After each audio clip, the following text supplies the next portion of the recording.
Hello everyone, welcome to Straight Talks F1. Charles Leclerc is a Monaco Grand Prix winner. Finally, Il Predestinato has won in Monaco. It was unreal. I'm recording this episode a week later because that was the nature of this victory. That was the nature of this entire race weekend. It took a while to sink in that Leclerc has finally won his home race. But yeah, the supposed curse has been broken. It's broken! It's broken! And it was sort of a curse. It felt like a curse. He had never stepped on the podium in Monaco. Beat in Formula 2, but after that in 2019, had bad luck in qualifying, two pole positions in 21 and 22. Both of them he could not convert. So at some point he would have questioned himself or his luck. What is going wrong at his home race? And Leclerc has been crash happy. He's been prone to a lot of mistakes and crashes. And you can't afford that in Monaco. After 21, after that qualifying crash he hasn't crashed as such. So he's learned his lesson on that aspect. But it's still difficult to come to Monaco and execute a 78 lap race even after you get pole. So that was the major test for Charles Leclerc this weekend. And he passed it with flying colors. When it mattered, he put it on pole and he held his nerve throughout the Grand Prix. And the build up to him taking the checkered flag. It was a snooze fest racing wise, but from a spectacle perspective, from the anticipation that Leclerc is going to win his home race, seeing it unfold in reality was just plain unreal. The scenes after the victory were certain Leclerc jumping into the harbour, just amazing. And there were multiple stories to unpack besides Leclerc's fairy tale. So that's the reason this episode has took me so long to record. Because I wanted to cover off everything and not just focus upon Charles's victory. But that's what I'm going to talk about first. So let's get into it. It was Leclerc's weekend throughout. There was a lot of chatter. Will he break the curse this time? Will he at least get on the podium? Because Ferrari have been competitive. They have done well in qualifying. They have run Red Bull close. So Monaco was the weekend to sort of pip them because it is always so close in Monaco. If you get qualifying right, if Red Bull struggle just a little bit, Ferrari knew they had a chance to win. And that's what happened. Red Bull struggled more than we expected, more than anybody expected, more than Verstappen expected, definitely. But the crucial thing for Ferrari was to capitalize on it, and for Leclerc especially. Sainz looked a bit uncertain, he wasn't really there, and he hasn't been. I saw a stat after his win in Australia, from China onwards, Leclerc has beaten him in every session. In every qualifying, sprint qualifying, and race, Leclerc has beaten Carlos Sainz, breaking his 2 years drought. Austria 2022 was the last time Leclerc won a race, so this was a big deal from that perspective too. Of course, winning at home was the big story, but breaking that win drought was as important, I feel. And it all came together for him. He was rapid in Friday practice, and when it mattered in Q3, he put it on pole. McLaren were in the mix. Surprisingly, it was Piastri, not Norris. And it's not as surprising because Norris and Piastri have been rather close. Just 400ths of a second. That's the average qualifying gap between Norris and Piastri. The same gap for Leclerc and Sainz is a tenth and a half. And that was again sort of visible in Monaco. And when it came to the Grand Prix on Sunday, as Crofty said it, Leclerc was a cut above the rest. We had the good old McLaren Ferrari tussle. If you look at the top four, and if anyone looked at the track map while the race was going on, the Ferraris and the McLarens were in a league of their own.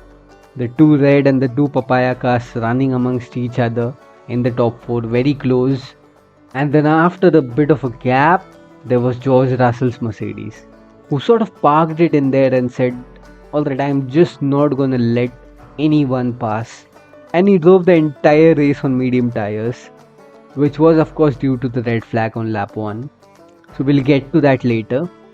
But for Leclerc, nailing both the race starts, and then the red flag came in really handy because that ensured Ferrari did not make a pit stop blunder, which is the only basic mistake that any team can make in Monaco, and which is what they did in 2022. It was a wet race, changeable conditions, they pit multiple times. So it made sense why the confusion happened 2 years ago. This time there was no scope for it. Sunny weather, a fully dry race, and they changed their tires under the red flag. Onto the hard tire Leclerc went, and all he had to just keep it out the walls for 78 laps, and he was home. And all the history, as I mentioned earlier, from 2018, 2019, 2 times he got pole, 21 the DNS due to the gearbox failure, the drive shaft failure, before the race start, minutes before the race start, and then the strategic blunder of 22 that I mentioned earlier. These were the heartbreaks he was coming from, and all those things would have been playing in his mind. All those heartbreaks, all those issues that he has faced, the crashes that he has had in Monaco, even the crashes outside of Monaco at street circuits in Baku in 2019, all that might have played in his mind when he was driving in the final few laps of the race. That let's not bin it, let's not bin it. So it is understandable why this was such a historic moment, a huge moment for Leclerc himself, and the commentary. Alex Jakes nailed it. He completely nailed it. Getting Jules Bianchi into it, getting his father into it. We always see these iconic patches of commentary. We've seen Crofty do it a number of times, and often it would come in championship moments. But yeah, this was sort of as equivalent to a championship. Like whenever Leclerc wins a championship, he would keep this Monaco Grand Prix win, his maiden home win, on the same pedestal as that championship because it means that much. He's grown up on these streets. He's went to school on these streets. Alex Jakes pointed all these things out. He's seen these grandstands as a child. He's seen several Grand Prix. And to finally win over here in a Formula 1 car, that too for Ferrari, I would imagine what would have gone through his mind. Winning it for his family, winning it for everyone who supported him in his career. Just fantastic. I would say it is the best moment of Leclerc's career so far. And the pure sense of joy and love for him. It just couldn't get better for him. Winning in Monaco, in his own backyard, with everyone rooting for him. How many I hope he can carry this form in the rest of the season, and at the same time I hope he carries this form in Monaco. Every year he comes to Monaco. Yeah, could he go for that record of Ayrton Senna? Don't know. He's only got 6 wins in his career. This is his 7th season in F1 and he's only got 6 wins. Charles needs to step up his winning game. It's understandable Verstappen's dominating, but given the way Ferrari has performed this year, given the way they are recovering, Leclerc needs to come to the party more often, stand on the top step more often now. Now it's been a hat-trick of races where Red Bull have been under pressure, and there was chatter about Monaco being tough for them, but it just looked terrible. It looked terribly tough for them. Because as per their lofty dominance standards they have set in the past 2 years, qualifying P6 for Max Verstappen was basically goodbye to the weekend. He expected nothing from P6 and he only raced the 78 laps to secure those 8 points because he knows points come at a premium. He understands the value of those points. 4 or 5 years back, I wouldn't have seen Verstappen committing to it so much to get those points. We've seen that change in him since 2021, and it's becoming even more evident now. He understands the percentage game, that if you can't win, you gotta maximize the points. Whatever points you get, be it a podium, be it a P5 or a P7 finish. And I've loved Max Verstappen this season. Not because he's losing and he's not dominating. I completely respect his dominance. It's about the way how he sportingly accepted his losses. Mind you, he's lost 3 races this season. And at all 3 of those races, I haven't seen Verstappen being grumpy about it or being a sore loser basically. He's graciously accepted the loss. He's congratulated the winner. He was so happy for Lando Norris in Miami. Of course, he's his friend, and he said that if he wants to see anybody beat him, it would be Lando. But at the same time, he respects Leclerc winning his home race. He accepted that there were issues with the car in Australia, and Ferrari got a 1-2. So that's what I've loved about Verstappen, how sportingly he's accepted his defeats and understanding that if the car is not good, he can't do too much about it.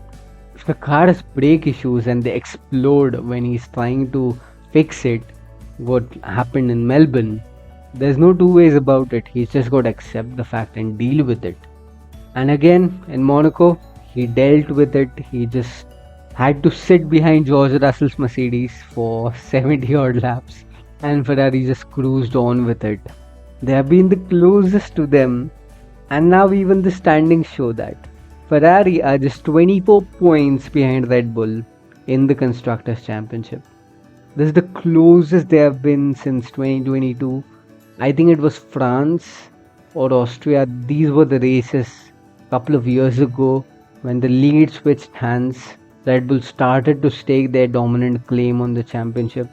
So it has taken a while for Ferrari to recover, but they're now breathing down Verstappen's neck, and Verstappen can feel it. He can feel it. Even Frederick Vasseur has signaled that the championship is still wide open. Now, it is still too early to say Red Bull can recover, they can bring upgrades and pull away from Ferrari and McLaren. But the way Ferrari and McLaren have developed and the kind of step forward they have taken, Red Bull's advantage, their dominant gap over the field, is disappearing rather quickly. Charles Leclerc is just 31 points behind Verstappen in the drivers. Now, that was also the case last year for some part of it. Sergio Perez taking a championship claim, 6 points between them after Baku last year. It was just 4 races. Perez had won 2 of them, and then that aged well, didn't it? It aged very well. Verstappen went on to win 10 consecutive races. So, yes, Leclerc and Ferrari taking a championship claim at this stage of the season. It should be taken with a pinch of salt. The next 2 months, the Canadian Grand Prix, and then the European races coming after that, Spain, Austria, Silverstone, Hungary, Belgium. How close Ferrari and McLaren can be to Red Bull, maybe if they can take a win or two more, that will decide the course of this championship. If Red Bull are winning it or not, how closely Ferrari are going to challenge them, or how comfortably could Red Bull pull away with it. And this is a very solid Ferrari at that. The way they have recovered, this is a solid team that is looking to take on the championship. If not this year, next year for sure. It's not as if 2026 is their major reset year and they'll be looking at that. Cedric Vasseur is not the man to play that sort of a waiting game. He would want to give results now, and he's giving results now. So don't be surprised if Ferrari end up this championship very close to Red Bull in terms of performance, if not points at least. And even McLaren may get in that fight because they were the ones in Miami and Imola to hassle Red Bull. Red Bull almost lost the 4th race in Imola. Points wise, Ferrari are closer, but if McLaren can be regularly there on the podium, pick up a win or two more, yeah, this could get really interesting. Vasseur said it could be a 3-way fight between Ferrari, McLaren, and Red Bull, but let's take it with a pinch of salt. I think the next 4 or 5 races will give us a better picture of how these teams are stacking up against each other, how their performance is going to improve. But Red Bull look in trouble, they look under pressure, and Ferrari and McLaren are looking to close in and capitalize on that. Now, the next big story of this Monaco Grand Prix was Kevin Magnussen having a bowling date. Yes, he had a bowling date with the former Force India duo, Nico Hulkenberg and Sergio Perez. I mean, he likes to play with wildfire, I believe, because he's got 10 penalty points on his super license and he goes on to have a crash in Monaco. I mean, thank God the stewards did not penalize him because it was a lap 1 crash, or else everyone was sure Magnussen was getting a race ban. This crash could have easily earned him 2 or 3 more penalty points, getting him to 12 and getting him that race ban. Initially, I felt it was Sergio Perez's fault, but it wasn't, to be fair to him. I'll come to it why it was bit of his fault from a different perspective. If you look at the crash singularly, yes, it was completely Kevin Magnussen's fault. You cannot attack a car at Beau Rivage. It's very difficult to go side by side there. Going into Massenet, it's a tight left-hander, and then into Casino Square, you just cannot have two cars side by side battling at 150 or 200 miles an hour at that part of the track. It's Monaco. You cannot go at 200 miles an hour anyways. So Magnussen was quite lucky to get away with it with no penalty points because he just went bowling with the former Force India guys. And Hulkenberg was a completely innocent party in this entire kerfuffle. Both the Haas starting from the pit lane. They are nowhere close to the points. So I do not understand what was Magnussen thinking. Previously, he's got some harsh penalties, which were his fault. But I've seen the stewards penalizing him 10 seconds. In Miami, again, his driving was dangerous against Hamilton. But that track still had runoff. It still had space. So I did not think it was as big of a deal compared to what happened here in Monaco between him and Perez. And Perez's car, it looked like a crushed Red Bull can.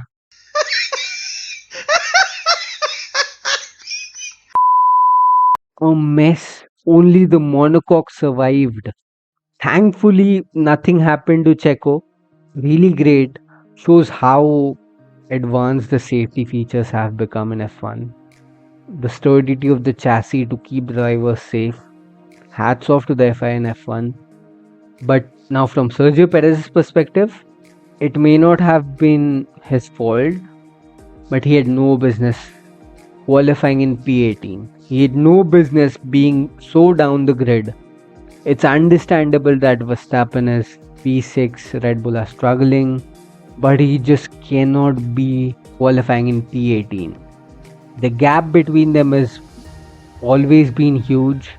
2 or 3 tenths. Verstappen always has had the advantage. But qualifying in P18 and starting in P16, Perez had the same story last year. He had a wretched weekend, crashed in Q1, and after that, the race had multiple crashes for him. He had multiple crashes in the race too. So he's partially responsible being there in the first place. He should be qualifying in the top 10 at least to avoid clashing with Magnussen, who's starting from the pit lane, because they had an infringement on their DRS on their rear wing. So they got a penalty, they got disqualified, and eventually they decided to start from the pits. Plus, Perez, while Magnussen was coming at him, he did give a look in the mirror to his right. He couldn't have done much about it, that's fair. But then again, K-Mag doesn't yield. He's never yielded, he's rarely yielded in any wheel-to-wheel battle, be it any track, be it any driver. But yeah, the bowling date went well.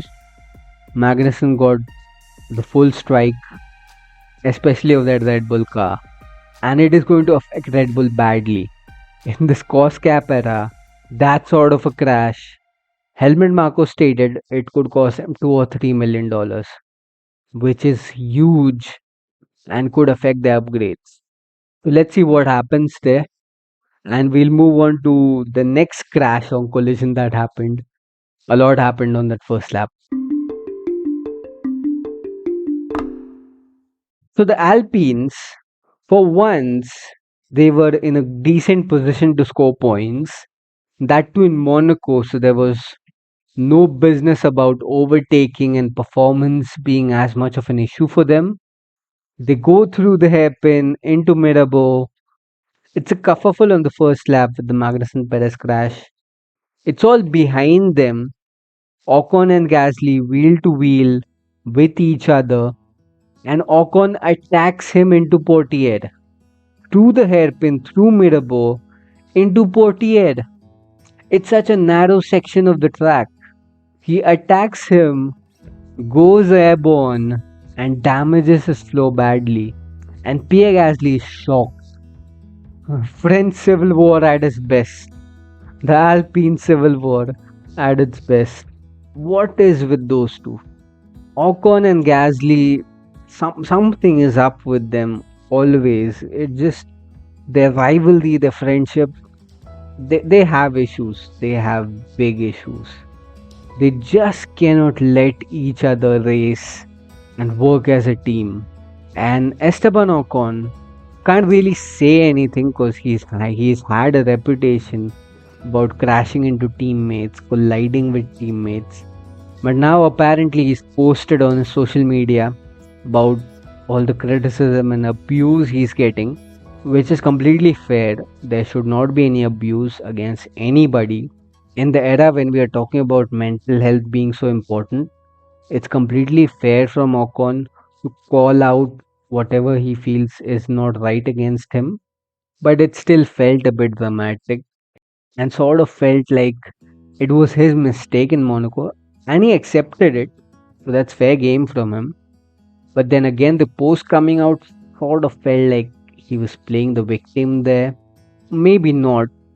Given that he had apologized, I did not think there was a need for any more post or anything, because criticism, trolling, it keeps on happening for all drivers. We do not see such posts from every driver who's caused a crash or a collision. Because if that was the case, Kevin Magnussen should have posted every weekend. So yeah, but they give the post race interviews. Ocon gave that, he apologized. I felt that should have closed the matter, at least from his end, because anything he says more will only invite more talks about him in the media. So at such points, I feel laying low for any athlete, any driver is the best thing. But fair enough, if you felt like calling out the abuse, absolutely respect that. People can tone down the criticism and eradicate the abuse mainly. But he needs to work on his team game. He has got issues. He has this reputation of clashing with teammates, which is absolutely unnecessary. The same thing used to happen with Perez at Force India. The same thing happened with Alonso. First year they were rather good. Alonso was the one who helped Ocon get his maiden win. And the next year, at the same track in Hungary, he's the one pushing him to the wall. They're battling like crazy, and I just don't get it how Ocon is the common factor in all these clashes. There are other teammate battles too. Hamilton and Russell have crashed. We have seen in the past Hamilton Rosberg crashing. Well, that was a whole different level of thing. It's a bit of a. There are shades of Hamilton and Rosberg in the Gasly Ocon thing, because it's a similar story. It's a similar plot line if you see. Friends first during karting, and then their rivalry developed as they rise through the ranks. And here we are, they're clashing as teammates in F1. If Alpine was a front runner team, if Alpine was where Ferrari and McLaren are today, this could have been the most frosty rivalry in F1 right now. Talking about the crash into Portier, such a narrow corner, it's difficult to pull off an overtake over there. We've seen in the past Jensen Button trying to pull off a move on Esteban Gutierrez, and it was sort of a similar move there. Ocon going airborne, and he completely sabotaged his car and almost Gasly's car too. Thankfully, he was able to continue and secure that 1 point for Alpine.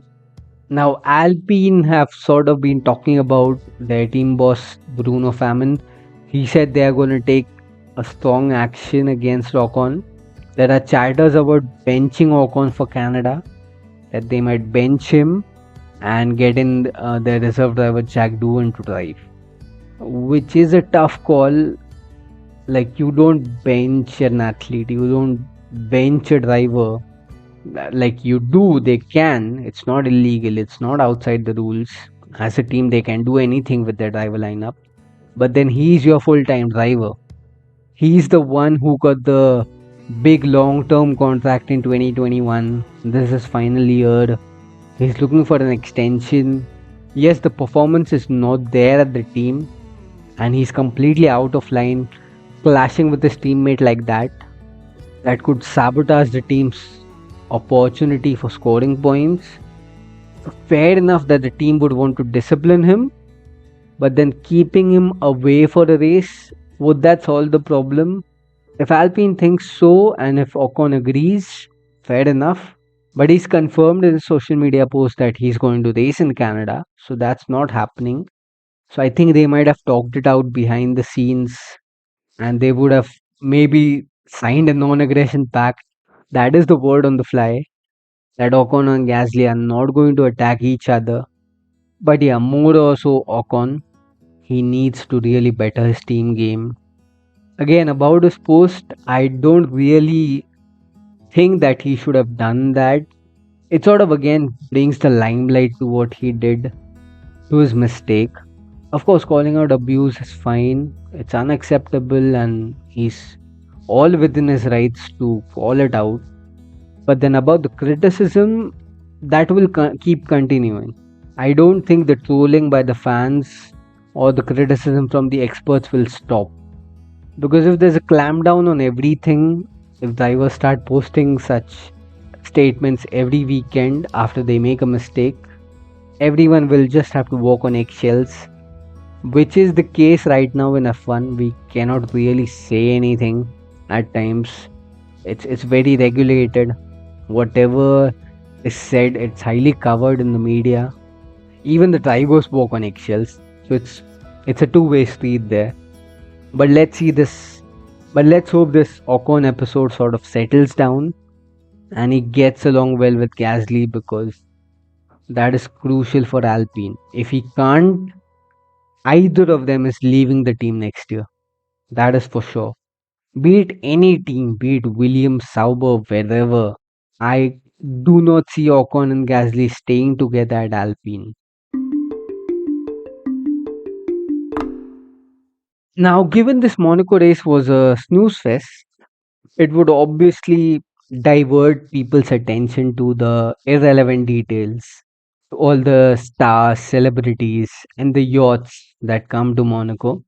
Now, my mom even watched the race, a little bit of it, but the race was so boring and processional. She started noticing the yachts and the boats parked in the harbour. Now, either way, she would have noticed that even if the racing was absolutely fun, there's that tendency to notice the irrelevant details while watching anything, not just a cricket game or a race or any sporting event. And I had an unreal and a really fun conversation with her about the yachts, because she was curious about what were those boats or yachts doing there. And I told her that they were parked there. And she was like, parked? So it's a yacht parking? I'm like, yes, it is a yacht parking, because it's a harbour and people are coming to watch the race via their yachts. And she was stunned to hear that. And she wanted to know more about it, because it felt like the jetty, the harbour for her. That those boats are on rent, maybe. Like, those boats are not on rent. Like, technically they are on rent.